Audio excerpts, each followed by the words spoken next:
Hello, everyone. My name is Dr. Brian Thatcher, and welcome to Mercy Unbound. It's a series that aims to provide hope, an avenue for healing, and one that will help you understand and then live the great mercy of God.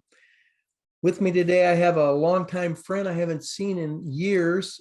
We actually spoke together promoting Divine Mercy nearly 20 years ago in his town at the time of Santa Barbara. Joe Risi lives now in the Phoenix area. He's married, and years ago he was healed through the Chaplet of Divine Mercy. We're going to talk about his story today because I really wanted Joe on to help provide hope to people who are struggling.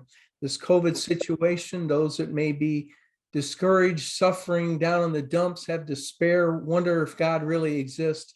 Hopefully Joe will straighten that out for you because he certainly has a wonderful story. Welcome, Joe, to Mercy Unbound. Thanks, Brian. Good to be here with you and good to see you again. Joe, tell us a little bit before we get into the story, your family dynamics growing up. Did you have any brothers or sisters? Were you always a Catholic? What was a childhood like? Well, I'm a cradle Catholic. I grew up with being raised by a single mom. My dad had left when I was about 3. And so we were all pretty poor. I had my grandmother and some aunts living with us at the time. So I was surrounded by women and cats, but very devout Catholic family. One of my uncles was a seminarian, and he certainly brought a lot of influence into our family. He went through 11 years of seminary. And so educated at Catholic grade school and a couple of years of Catholic high school.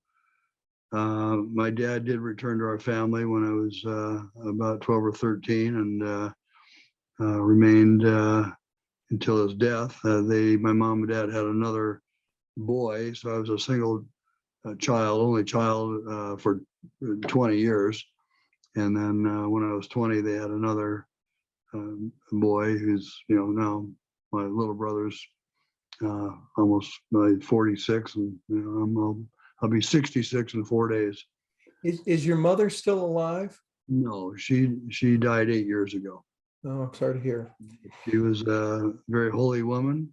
She was one of those people you might have heard of called a suffering soul. Yeah. And she asked the Lord to help her live long, and even in hospice, she was in hospice over 18 months, which is pretty unheard of. And she was 50 pounds when she died, and she just kept praying that she would be able to live long enough and offer her sufferings for those most in need of our Lord's mercy. Joe, on that note, we have suffering souls in our ministry that we asked to offer up their sufferings. My mother, who's now passed, probably 14 years ago, I asked her in her illness if she would suffer her Alzheimer's for our work. And so, yeah, we can use our sufferings and trials and for the honor and glory of God. And it's just so important we use them for good and become better and not bitter in all this. Wasn't it she that introduced you to the message of Divine Mercy?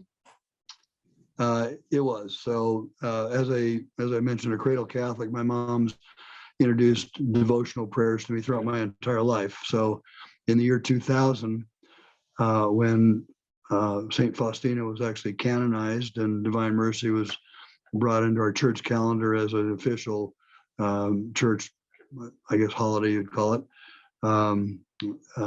first Sunday after Easter.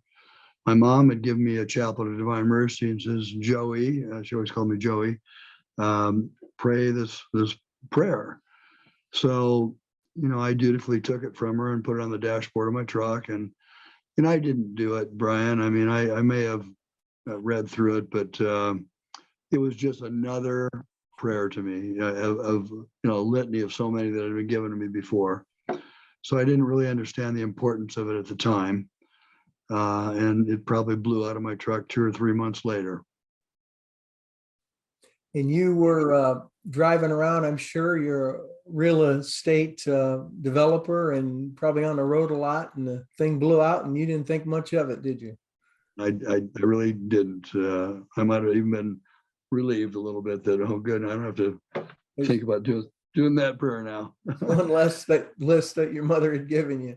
Exactly. But the Lord wasn't going to accept that as an answer. Now, at that point in time, you were Catholic, but there's different types of Catholics. Did you really have Jesus in your heart, or did you just know about him like many of us do? Well, I was going to daily mass. I was teaching Sunday school every Sunday. I was checking off my duty list of being a good Catholic. And that's not the same as what you just asked me, having Jesus truly alive in your heart, and having that intimate relationship that, he desires of us. I was, living a, I guess what you call a clean Catholic life, doing all the things I'm supposed to do as a Catholic. But again, I feel it was a little bit more of done out of duty than out of relationship. And you understand the distinction between the two. Right. So you lost the prayer card. What year was that? Well, that was 2000. That was 2000. And then where does the interesting peculiar thing come in where you found the prayer card or a prayer card? Well, so let's go ahead and forward to September 11th of 2001. We all know what happened then. The World Trade Center was attacked and blew up. And it was an ominous time for all of us. We, kind of all felt, that maybe this is Armageddon. This is Book of Revelation coming to fruition. I know it felt, it was a pretty frightening time.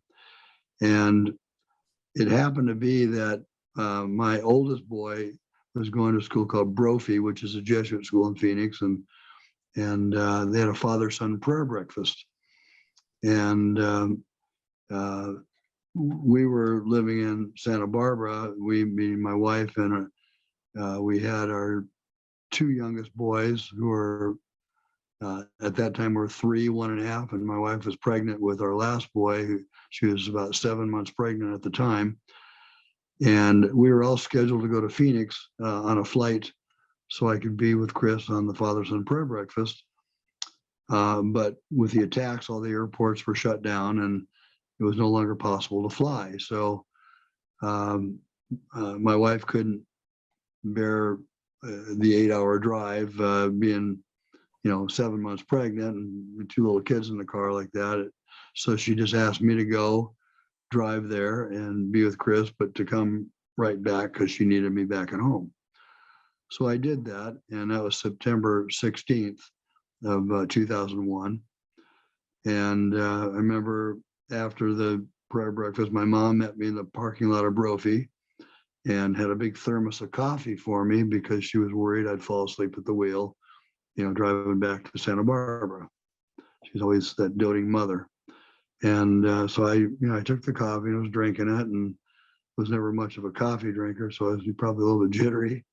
And drove back. I'm at Los Angeles, and I'd been talking to my brother on the cell phone the whole way about the events that had just occurred and what it might mean to the world.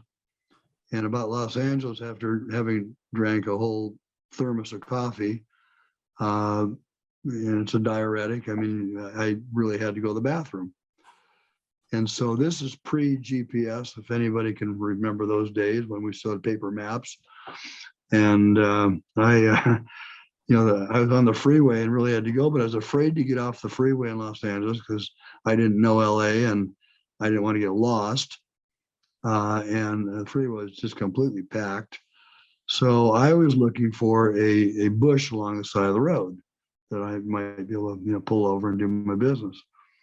And it seemed like an interminable period of time before I finally, found a row of oleanders. And I'm still talking to my brother on the cell phone, and I parked my truck, and it was not a rest stop area. It was not a place where anybody would normally stop. And I walked around the backside of these oleanders, getting ready to do my business. And right there on the ground, where there wasn't even a gum wrap around the ground, I mean, it was completely, just clean location in terms of the no litter. And right there on the ground was the exact iteration of the Chaplet of Divine Mercy, the one that had blown out of my truck. I mean, it looked exactly like the one that had blown out of my truck. Picture Jesus looking up at me right where I'm getting ready to do my business. Now, I mean, the odds of that occurring are, I'd say, impossible. Were it not for Jesus's intervention.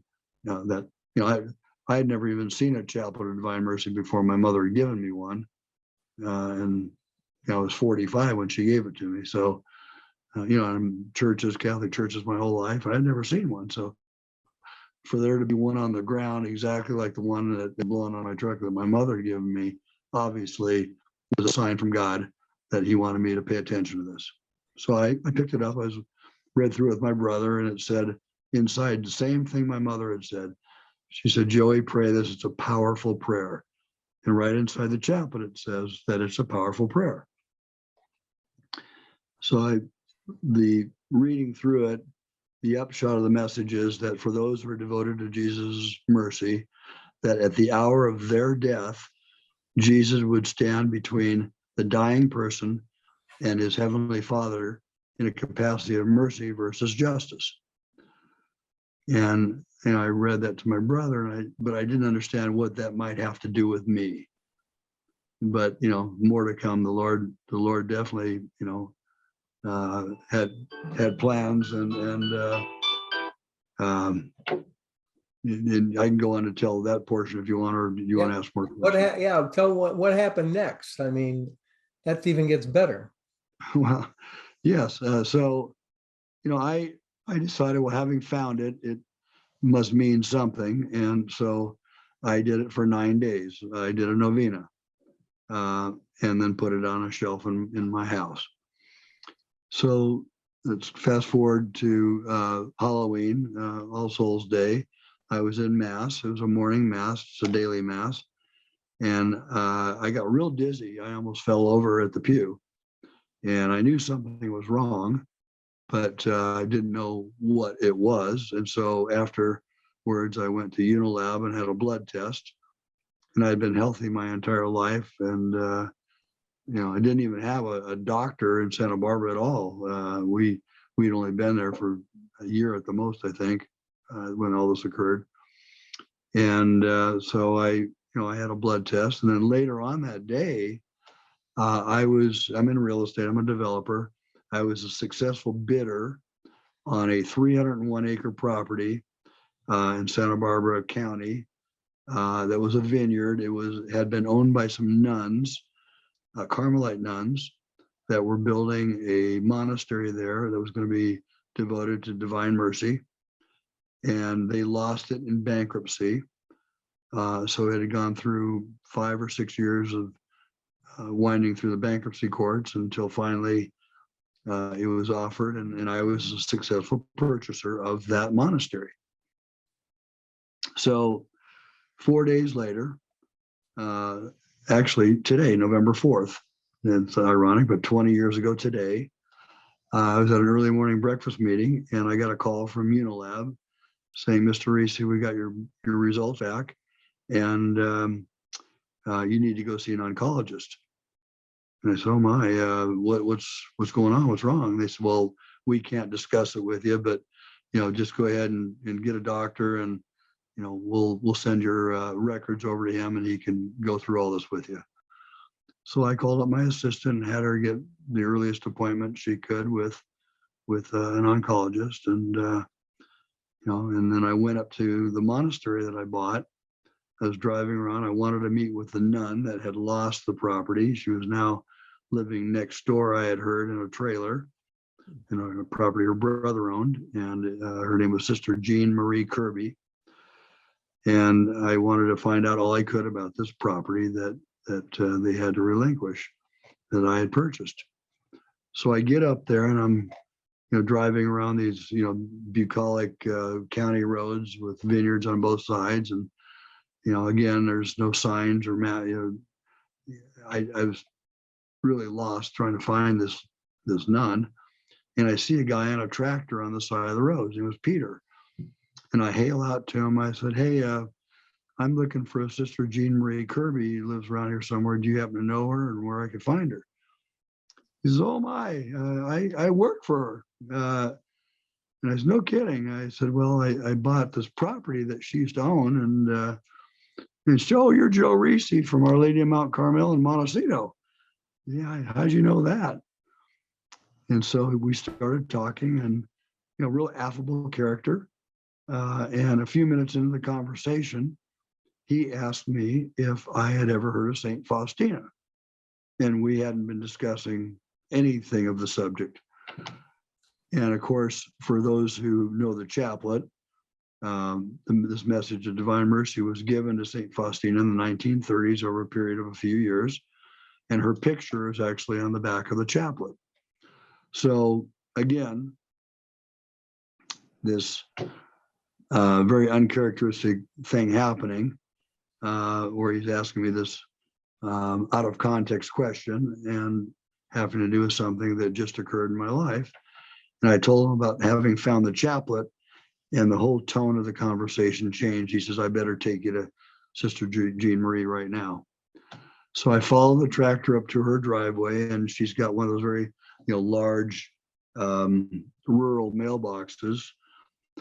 And on the side of the mailbox, it says Divine Mercy Inc. So it's becoming, I guess, weirder by the minute, to try to help you to understand how I'd been feeling about all this. I probably couldn't, because I knew God was sending a message. I knew something was happening that I needed to pay attention to, but it was like a big puzzle and I didn't know what it was. So I met with her, Sister Jean Marie, and I spent the whole day with her, actually walking the property. She told me all the tragic events of what had happened and how there was mistakes with the engineering, and they had to spend another $800,000 retrofitting it, and that burned through their budget, and they didn't have enough money to complete it and ended up losing the property. But she had told me that she had seen that property in a dream, and her vision was to build a monastery dedicated to Divine Mercy with her 38 nuns. So I told her that I had a medical problem. I didn't know what it was yet, but I'd gotten that call from Unilab, and she said she'd pray for me. And then I went home. So 4 days later, my wife and I went down to the oncologist, November 8th, which is my birthday, and it was my 46th birthday. And so he said to my wife and I that I had something really weird going on in my blood, and you're an oncologist yourself, so you know what I'm talking about. Or pardon me. Gastroenterologist, yeah, liver specialist. Yeah, that came a little bit later. But it started off where he said that my hematocrit, my red blood cell count, was off the charts. My red blood cell count was so high that I could have a heart attack or a stroke sitting in his chair in his office. He said I was in grave danger. And before we even discovered what the problem was, he needed to get me out of this danger. And so he was going to give me what they call a phlebotomy, draining a pint of blood out of me every other day until he had me in what he thought would be a safe zone. So, of course, we were pretty shook up in that meeting. And then he gave me another blood test at their lab across the way there. And he had also explained that red blood cells live about 100 days. It's their lifespan. And so my wife and I went home, and we, and this is kind of shameful. I mean, I always hate admitting this, but this is really the first time my wife and I got down on our knees and we got that chaplet out. And I mean, we really did some meaningful prayer, and we prayed, our grace at meals, and it was different though. This is focused prayer now. I got a sincere problem. I need the Lord to help, and I'm reaching out to Him, asking for His intervention with whatever's going on with me. And so, we did that. I went back to the doctor's office the next day to get my phlebotomy, and he was an hour late coming out. I'm getting more nervous by the minute. So he called me back in his office. He says, Joe, I don't really know what happened. Consider yourself lucky. He said, the reason I'm so late is because I got your results back from yesterday's blood test, and your blood had completely normalized it. Your hematocrit and red blood cell count are fine. They're perfect. And he says, but that's impossible because you just had a test 8 days prior, and there's no way it could have normalized in 8 days or anywhere near that. And so I had your blood tested for, you have a marker in your blood, kind of like we have fingerprints. Well, your blood has its own identity too. And I don't mean the DNA, but it's kind of like a fingerprint in your blood.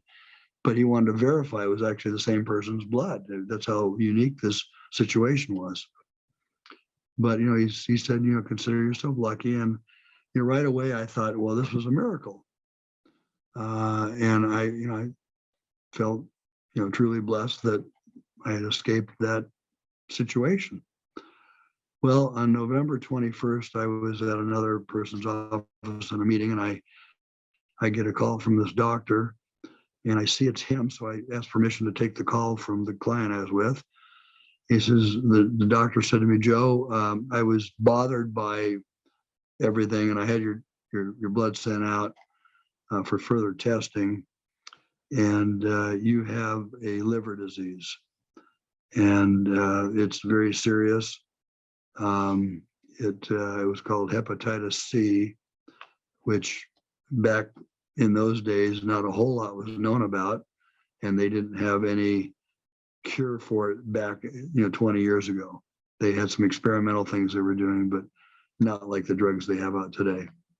Joe, if I could just jump in there, being a liver specialist 20 years ago, people used to get it from blood transfusions a lot, or needles, and in Africa, this is a major form of liver cancer, because hepatitis C can lead to liver cancer. It's a major form of death in people from liver cancer in Africa. And now we can test for it, we can screen for it, and there are some treatments, but nothing like in the days what you're talking about. So no, there was not. And of course, the news he left me with was really had me shaken, because he told me, I'm sorry, this is very serious, and you need to go see an oncologist. I mean, a gastroenterologist, I'm sorry. So the man I was with happened to be 85 years old, and he had 2 liver transplants, which, as you know, doesn't usually happen. I mean, it's difficult to get 1, but to get 2. He was a very wealthy man and had influence, and I'm sure he had donated millions of dollars to UCLA Medical Center, but he called up his gastroenterologist, Dr. Goldstein at UCLA, got him on the cell phone right away, and which also indicates you don't get those guys. I mean, how often do you give out your cell phone number? Yeah. So, but he said, hey, doc, I got a buddy here. It's got, Hep C. Need you to see him for me. And so as a favor to MB Scott, the man I was with, he made an appointment, but it wasn't until January 6th of 2002, which seemed like a long period of time. So I continued, going to daily mass, and my wife and I pray the chaplet, of course, daily, multiple times. But I was starting to get really depressed. you know, we're just having our fifth boy, and actually, I remember when he was born, feeling the bittersweet of thinking I'll never be alive to raise him. We named him after me, thinking that this Joseph Risi was going to be, departing soon, and so he would be the successor to my name. And it was just such a roller coaster ride, wasn't it? But yeah, I mean, scary, sad time. And for me, because a father of five with a young family, and leaving my wife like that, unless you've been there, it's just hard to describe those feelings. One day I missed my morning mass, and I was just in a panic because the one thing I wanted to make sure I did was go to daily mass every single day. And so I found another church, Our Lady of Sorrows, actually a church that you and I spoke at later on. And it was a 12:15 in an afternoon mass. And I didn't hear a word that was said in mass. It was like a din going on in my head, and there was no possibility of prayer. It was just presence, and that was it. Right. So after mass, I followed the priest. He was an old guy, back into the sacristy. His name was Father Martin Brewer, who was also in his 80s, and Jesuit priest. And I said, Father, I'm dying. Can you please give me a blessing? And so he says, well, Joe, in our church, of course, we have the anointing of the sixth sacrament. Would you give me permission to administer that to you? And I said, of course, yes, thank you. So he did so. And then afterwards, he had like a strange look on his face. And he says, Joe, I just experienced something that I've never experienced in my 50 odd years of priesthood. And I thought I'd seen and heard everything. He asked me, do you know what locution is? I said, well, yes, Father, I do. A locution. Locution, you said? Yes. Hearing the voice of God audibly. And I said, so what did you hear, Father? He says, well, it was two things. Number one is that you're going to be standing a part of the devotion of Divine Mercy. He had never met me before and knew nothing of Say that again, Joe. Say that again, if you would. You're breaking up there. What did he tell you? Father Martin Brewer said to me, he had a two-part message. One was that I would be spending the rest of my life helping spread the devotion of Divine Mercy. And the second thing was that I would be healed. So obviously I left feeling much better than when I had gone in. And in fact, I knew of a monastery, the Poor Clare Monastery down the street. And I thought I'd go in and for good measure and ask them to pray for me. And so I did so, and the nun gave me a holy card. And I got to thinking, these gals give out holy cards to their visitors. I found a holy card. Maybe that's what I'm supposed to be doing, helping spread the devotion of Divine Mercy. So I asked the nun, I said, how many Poor Clare monasteries do you have in the world? And she says, 38. I said, do you mind giving me their addresses? So she hand wrote down every single one of those 38 addresses. And I took them, and then I called the number on the back of the chaplet that I found in, it's the Marian Center in Stockbridge, Massachusetts, Divine Mercy Center. Got to talking to Donna. I think you probably know her. And, she's the one that kind of works in the gift shop. And I asked if she could send these chaplets around the world, drop ship them. And she said, sure, we can. So I said, well, how do they come? She said, we have a little packet of 10, or we have a little larger size of 100. And then our big box is 1,000. And I said, that's what I want to do. 1,000. She says, okay, you want to buy 1,000 chaplets? So no, I want to buy 38,000. I want you to drop ship 1,000 chaplets to each of the 38 addresses I'm going to give you. So I did that, and I put a little note in each one asking the nuns there to to pray for me. Told them about my situation, and every one of those monasteries wrote me back, and I still have those letters to this very day, kind of proving what happened back then. And they all offered to pray for me, and so I continued to do my thing, going to daily mass, saying the chaplet. And I thought, well, maybe they ran out of chaplets. So a couple of weeks later, I called Donna back up and sent out another 38,000. And again, I get thank you letters from all the nuns and monasteries there. And then I do it a third time. So now I've sent out 117,000 chaplets, and I'm getting letters from them saying, hey, we're good. We've got enough for a while. Now, Joe, is it fair to say you didn't have any further liver hepatitis problems after that time? Well, so I hadn't had my meeting yet with Dr. Goldstein. This all happened prior to that. So I remember I was running a program there in Montecito called Santa's Workshop, where we reconditioned, toys for children, wrapped them and kind of repurposed them, and had all the kids involved from the school, and then we would give them out to, the needy in the community. And that's something I'd got involved with when I was in my young 20s. So it was something that I had brought to that parish from a Phoenix parish I'd been involved in. And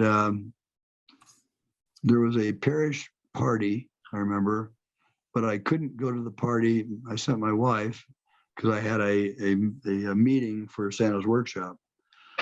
So she left, and I was in my bathroom getting ready to go when I had to go to the bathroom, and I felt this gushing coming out of my body. And when I looked, the toilet was full of blood. And so now that was a real ominous moment, because I felt like, okay, this is marking the beginning of the end for me here. So, I finished up my meeting and then went to the party, and then it was Christmas Eve, and a story that I don't tell all the time unless it's directly to Catholics is that a lady had given me a book on Saint Philomena as well, and written by Mark Miravelli, and it was Saint Philomena Wonder Worker, and I read her book, and I noted that the story went that when she was going to intercede prayers for somebody, there was a knocking sound that came from her tomb, where she's buried in San Miniato del Cardinale in Italy. And I recommend that book to anybody, by the way. But it was Christmas Eve, and I was awoken by a loud knocking sound on our Arcadia sliding doors. And I thought that it was probably burglars, because it was Christmas Eve. We're in an affluent neighborhood. And I thought maybe they're trying to, come in and rob us of the gifts that we had under our tree. So I got my gun out and woke my wife up, and she hadn't heard anything. And strangely, we had a guard dog, a German Shepherd, who was also undisturbed, just laying there until I got her up. And now we're at high alert. I'm searching the house, every cupboard, nook and cranny, and even going outside and turning the lights on. I'm in my underwear and carrying this gun around, but there's nothing at all to be concerned about. So I went back to bed, and I'm lying there thinking about all this, when all of a sudden I realized how good I felt at that moment. Now, I had been feeling, I didn't mention any of this, but in a month's time, I lost 25 pounds. I was turning jaundice. I had to take naps in the middle of the day. And so there was a noticeable change in what was going on with me physically. And all of a sudden I realized I felt great. And I had this feeling as if I had been healed at that moment, Christmas Eve. So, but on January 6, 2002, my wife and I went to UCLA, met with Dr. Goldstein, and he was describing what hepatitis C was and how they had been working with some experimental programs called pegylated interferon, if you probably remember that. He told me how difficult of a, I guess, a procedure, worse than chemotherapy. And I'm in chemotherapy right now. I have cancer right now. But he told me about that, and I thought, well, I'm going to do it. I'm going to go through this program. If it's the only thing give me a chance, I'm going to go through it. So I shut my business down. We rented a house on the ocean. I felt like, I could convalesce there, heal better. So all prepared to do it. He gave me a blood test also, and it was January 26th of 2002. So 20 days after I'd been to his office, I get a call from UCLA Labs saying, Mr. Risi, we got your blood results back. We'd like you to come back down to our office. I said, well, I was just there and had a blood test. They said, we know, we got the results, and we see that you have the antibody for hepatitis C, but we don't see any disease. There's no genotype, no viral load. There's nothing to be seen. So we think we had a flawed test. But I knew a miracle had occurred. I was actually at a doctor's office when this all happened. I was at a cardiologist's office when all this happened. And I jumped up in the air and proclaimed a miracle. It's a miracle. And I wrote down probably 25 pages in my diary of the event that had happened at lunchtime. I want to write it all down when it's all fresh of what had just happened. So, the first thing I did, I called Donna up and told her the good news. I mean, of course, telling my wife. And she had a feeling I'd be cured also. Not a feeling, she had a message, an internal message that I was going to be healed. She had told me that. And then later on that day, I get a call from the director of Stockbridge, their friend Borden. And he says, Joe, there's some wild story going around about you and up here in Stockbridge, and do you mind telling me your story? So I told him the story that I've just shared with you. And then about 5 o'clock that day, I got a call from this priest. His name was Father Seraphim Mikolenko, and he asked if I knew who he was. I said, no, Father, I don't. He said, well, let me tell you who I am. He says, I was the vice postulator for the canonization of St. Faustina. I worked on her case for 20 years. He said, I helped translate her diary from Polish to English. I was one of the assistants in that. And I was the priest that was physically present for both miracles that were attributed to St. Faustina's canonization. So tell me your story. It was more of a demand than a request. and I did. I shared the story for the third time that day. He says, yep, that was a miracle. It is a powerful prayer. And he says, we know of a couple other, miracles of this magnitude, one of which is this guy named Dr. Brian Thatcher had a son, and he told me the story about your son. And Joe, if I could jump in, I want to put it in perspective for people who might be watching this. They're thinking, well, geez, I never had a miracle. I'm suffering. I prayed. Where's God in my life? But you and I both know really the most important thing in all this is God's will. And Faustina, in her diary on a page, she made a big X, and she says, my will no longer exists, only God's will. We pray for a healing, just as I prayed for my son's life, but it really is up to God. And you've had so many Divine Mercy related events, but now in your life, here we are, we're all spiritual beings. People don't realize it. They just think we're bodies, but we're spiritual beings living in these mortal bodies. that aren't going to last forever. The Lord's giving you more time, but now what's going on? Because you're still going through another suffering.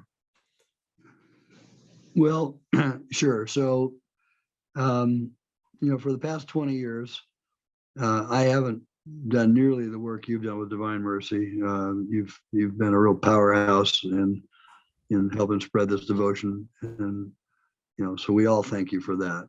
You've truly made a devotion in your life, and I am involved, and I do talk about it, and in a number of ways. And I got involved in Rwanda actually through you.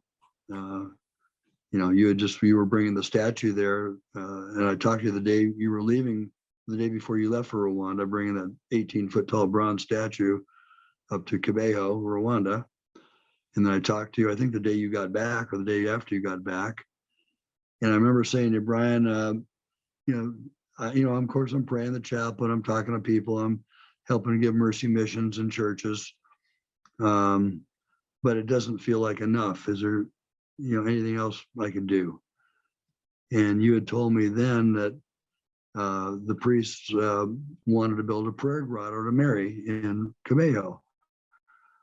And so that's something I might consider doing. And I said, well, let me pray on it, because you told me how much it was going to cost. And, it wasn't a small sum of money. But a week later, I called you and said, yeah, I want to do it. Let's do it. And in that week's period of time, it was kind of funny. And I guess Father Seraphim was leading the charge on this, but he said, well, the priests have kind of changed their mind. They no longer want to build a grotto. They want to build a church. So it's like the Lord was testing me here, Yeah. Stretch yourself to build a grotto. Well, how about building me a church? So that's, of course, another story. And, I got a buddy of mine involved. He was the CEO of Carl's Jr. and in my parish, and he had seen me speak at the mission. That's how we had met when I gave a mercy mission. Actually, you were there too. Yeah. So I took him to lunch after mass one day, and I said to Andy, we've got to build a church in Rwanda. And he said, we got to do what? I said, yeah, we got to build a church in Rwanda. Why we got to do that? So anyway, I talked to him and told him, how much it was going to cost, because I think you had told me how much it was going to cost, or estimate. And so we ended up doing that, and that was our beginning of, my involvement there. And of course, it, just continued on from there. In fact, I'm building a chapel, another chapel there right now, dedicated to a priest friend of mine, that Father Frank Ambrosi, that I'm working on the cause for his beatification. And we're building a house on that property. I own the property though. And it's meant for people to pray to him for his intercession, so that we'll see if miracles occur or not. So in doing all of this, and I had started this whole project, I discovered that I have mesothelioma, which is a fatal cancer caused by asbestos exposure. And people typically live 1 or 2 years from diagnosis. And so I thought it a bit ironic, I guess, that I'm building this chapel in honor of this priest, asking people to pray to him for his intercession, and I'm going to be his first case. Yeah. And so and I've been, depending on him, and I'm going through chemo right now. I'm feeling healthy most of the time. Chemo's a pretty rough route to go through, and there's some days I don't feel so good, but I'm still working out. I'm still working. And everybody that knows me has all said the same thing. They said, Joe, if there's one person that's going to beat this disease, it's you. And I have literally thousands of people around the world praying for me, which in itself is a blessing. Yeah, I talked to Mark Carlson, the founder of DocuSign, or one of the founders of DocuSign 2 days ago. And he said he was praying for me along with his wife. And he says, I've got a priest friend in Peru, and we're going to ask him to pray for you. And they've got 40,000 people in their prayer chain. And so he spoke with that priest and confirmed with me that they're all praying for him. Imagine that, having 40,000 people praying for this nobody guy, because I'm just your ordinary Joe, your average guy. I'm not a priest. I'm not a pope. I'm an unknown, basically. And just in one fell swoop, I got 40,000 people praying for me. And I mean, I know I have thousands from Rwanda and from Rome and, Stockbridge and the prayer line and lots of places. But one of the great blessings that I see the Lord giving me is the knowledge that there are other people out there who are willing to sacrifice their time to pray for me, most of whom don't know me. That's an awesome thing. And I actually believe I probably will be healed. I know it's up to the Lord. And I know eventually I have to die, just like Lazarus died after he hadn't been raised from the dead. So whether I'm healed from this or not, it's up to the Lord. I mean, and the Lord's hearing the intercession of Father Ambrosi and tens of thousands of people asking to spare my life. But the Lord may want me with him in heaven. Or he may want to keep me here as a further example of prayer and faith and the power of divine mercy, what it means. Joe, I have no idea how this is going to end. No, below the image there behind me, of course, are the words, Jesus, I trust in you. And the message of divine mercy, that's really the hallmark of living. And we place our trust in God, and one day at a time, we thank him for today. Tomorrow's not promised. And that's the message for all those out there who are suffering in one form or another, because suffering comes in many shapes and sizes. But we got to keep the hope. We got to keep trusting in the Lord. And we pray the Our Father, thy will be done. And, God's a God of mercy. He's certainly interacted in your life, and we'll pray for you as well. And I just want to thank you, Joe, for joining me today on Mercy Unbound. And your life is one really of spreading divine mercy, living divine mercy. God has blessed you in many ways, and now you're going through more trials, but we'll pray that you'll have the strength to carry through that no matter what the outcome.